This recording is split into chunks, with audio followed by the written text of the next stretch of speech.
Terra Firma Jeep, pinagbigyan lang umano ng TNT para mas lalong gumulo ang standings at makachamba pa ng mas mahihinang katapat sa quarterfinals. Aba, totoo kaya ito? Parang imposible kasi na matalo ang TNT ng isang team na nasa pinakadulo ng standings. Ang Hinebra nga hirap. Pero tingnan natin kung ano ang mga pangyayari sa labanan.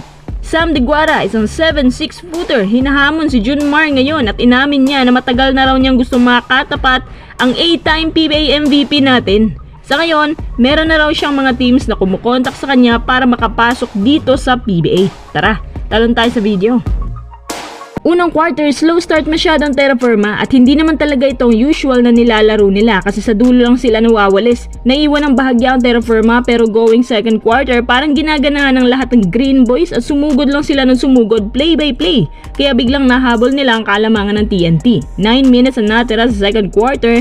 Lumamang na nga ang Jeep ng 2 puntos at dito sila nagsimulang magkaroon ng momentum. Plus itong adrenaline ni Mark Nonoy talaga ang top notcher sa lahat. Ang taas ng kumpiyansa niya. At dito pa lang sa ikalawang quarter nagsisimula ang totoong laban. Pangatlong quarter mas nilalayo pa ni Stanley Pringle ang kalamangan ng kanyang team at dito na rin mas nagsimula ng pinapasok ng TNT si RHJ. Pero ang Terra Firma talaga nasa kanilang 3-point show at mas tumataas pa ang kanilang kumpiyansa beyond the arc, lalong lalo na ito si Kemar Carino. Sa maniwala kaya't sa hindi, nilamangan pa ng Terra Firma ang TNT up by 20 points, 81-61. Parang nakapanindig balahibo na sinapian ata ng Lakers ang Terra Firma.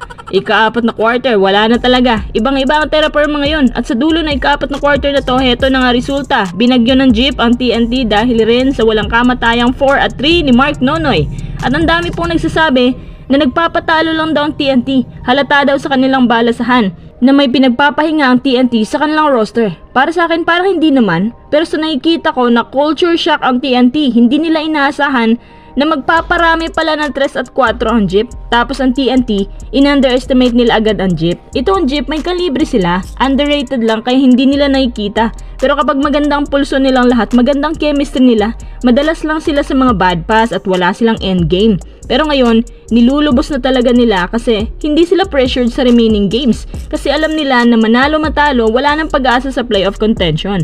Pero kung simulat sa pool, ganito yung nilalaro nila. Parang Northport din sana sila sa standings ngayon. Sana sa susunod na conference itong Jeep naman ang bumida kasi never nilang naranasan pa talaga na makapasok sa quarterfinals. At ang payo natin sa Jeep, pakaingat-ingatan nila si Mark Nonoy kasi nagiging star player na yun sa kanila.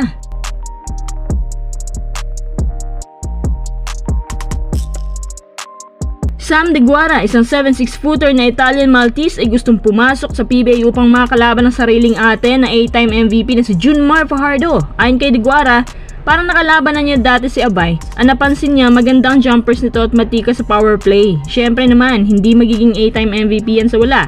Pero kapansin-pansin din ngayon na wala siyang katapat. Naalala ko pa nga nung nasa Air 21 pa si Asi, hirap si Abay sa kanya at nalaglag ang Petron dahil hindi nila kinaya to.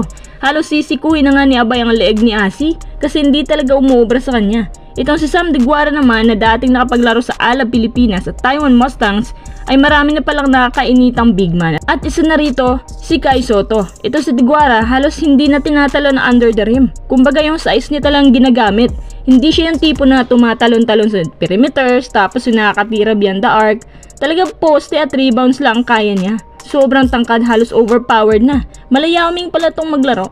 Ang disadvantage sa kanya, madaling matumba, madaling itulak, madaling ma-injure at sobrang bagal at its finest. Sa madaling sabi, madaling basahin ng weakness niya at madaling ma-outbalance. Kaya yung footing niya ang laging concern ng mga kumukuha sa kanya. Pero sa palagay ko kapag nagkaharap si Junmar at si Diguara, mahihirapan si Abay kung 1-on-1. Kasi syempre mataas ang reach ni Diguara at malaki din yung katawan niya. Pero kung labanan ng buong team, si Diguara ay madaling maisahan. So kapag nagpang-abot itong dalawang higante na to, tingin nyo sino ang dehado?